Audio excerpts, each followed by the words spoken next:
When we think about modern war, our minds usually go straight to missiles lighting up the sky or troops on the ground. But behind all that firepower, there's a whole other war being fought. It's a battle of stockpiles, of industrial might, and really just cold, hard cash.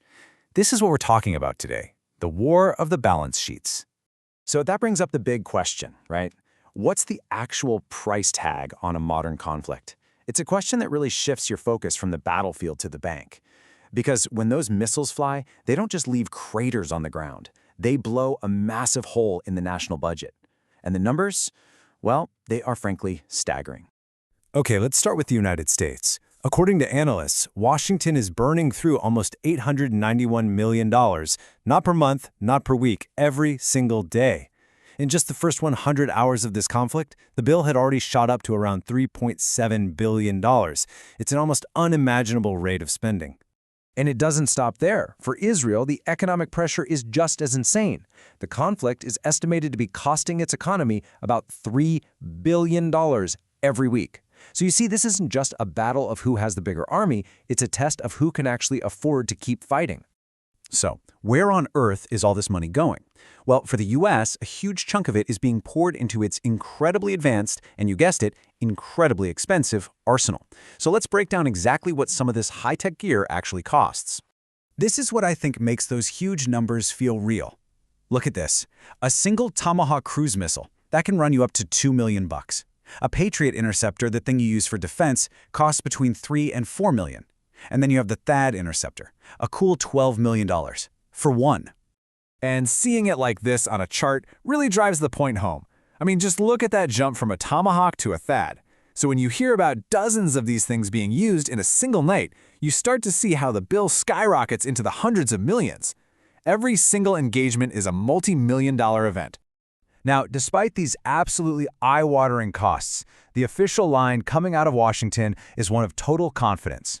They're saying they have the stockpiles, they have the resources, and they can keep this up for as long as it takes. It's a message pointed squarely at Iran, pretty much saying that trying to outlast them would be a bad miscalculation. Okay, let's shift gears now and talk about Israel. They're facing a very different but an equally costly challenge. For them, it's not just about offense.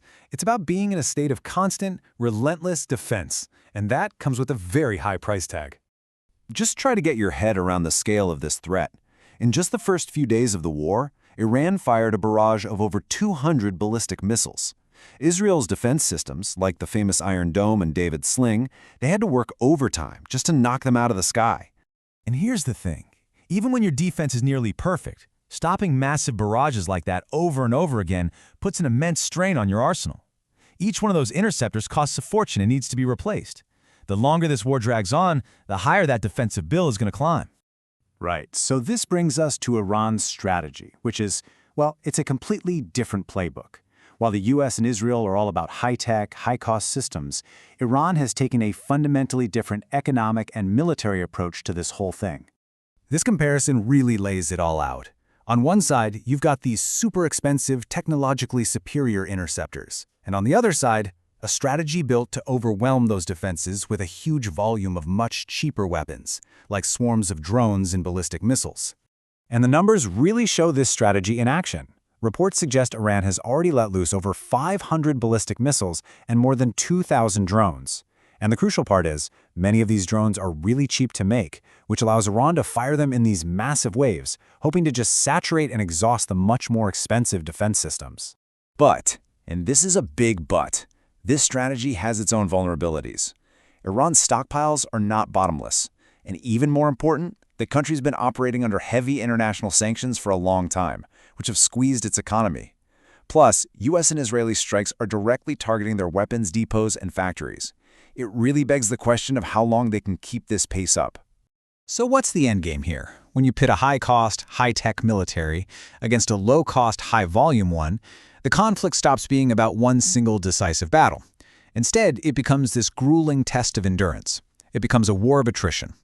And this right here is the key concept that everything else is built on. It's a war of attrition. The goal isn't just to win on the battlefield. It's to drain your opponent's resources, their stockpiles, and their economic will to fight until one side simply can't go on anymore.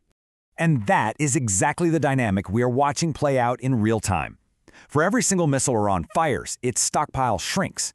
For every missile Israel intercepts, its treasury takes a multi-million-dollar hit.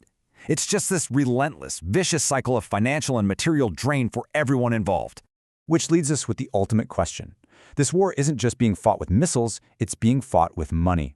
It's a raw test of economic resilience and industrial power. So, the final victory might not go to the side with the most advanced weapon, but to the one whose economy can actually handle the staggering long-term cost.